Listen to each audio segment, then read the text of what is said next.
Despite relative calm returning to the anti-ICE detention protests in Los Angeles, the Trump administration's border czar Tom Homan says the hundreds of troops do not have a specific withdrawal order. We spoke earlier to Mr. Homan about the National Guard presence in the city. Was it really necessary to call out the National Guard? Absolutely was. In the first 2 days, while the violence continued in the city, we had agents assaulted. We had 1,000 protesters at the federal building that decided to become criminals and try to breach that facility. They caused a lot of property damage. I'm glad he did it. When people see ICE agents at a garment factory, for example, it's a little confusing because not everybody who's getting arrested is a hardened criminal. Help people understand the disconnect there. Well, a couple of things. The problem is hard to understand because most of the media won't share the facts with the public what's happening.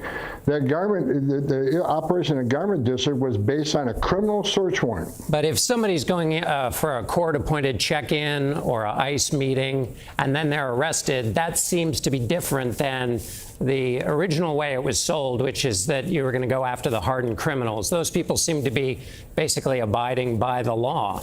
Well, listen, I said from day one, you're not going to find me ever. I said from day one, the president wants us to prioritize public safety threats and national security threats. But I also said, if you're in the country illegally, you're not off the table. What is your message to a business owner who might have undocumented migrant labor, who's not doing, they're not any criminals, they're just undocumented migrants? What would your message be to those companies? It's illegal knowingly hiring an illegal alien. That's what the law says. If we can't arrest the bad guy in the jail, then we'll go to the neighborhood and find him, or we'll go to a work site and find him. The president said it would be fine if you arrested Gavin Newsom.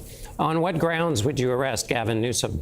Well, that whole thing's been taken out of context. They haven't crossed the line yet, but like any other U.S. citizen, if you cross that line, I don't care who they are, the governor, the mayor, wherever, when you commit a crime against ICE officers, we will seek prosecution. So this whole thing is just a bunch of noise, basically, because you're not claiming that Gavin Newsom has done anything to impede ICE officers.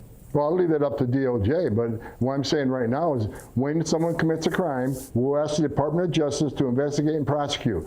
So I'm not a prosecutor, so we'll hand that over to DOJ, but right now, there's no intention to arrest the governor right now. I don't know if he crossed that line. But you don't have any more evidence that he crossed the line than that I did.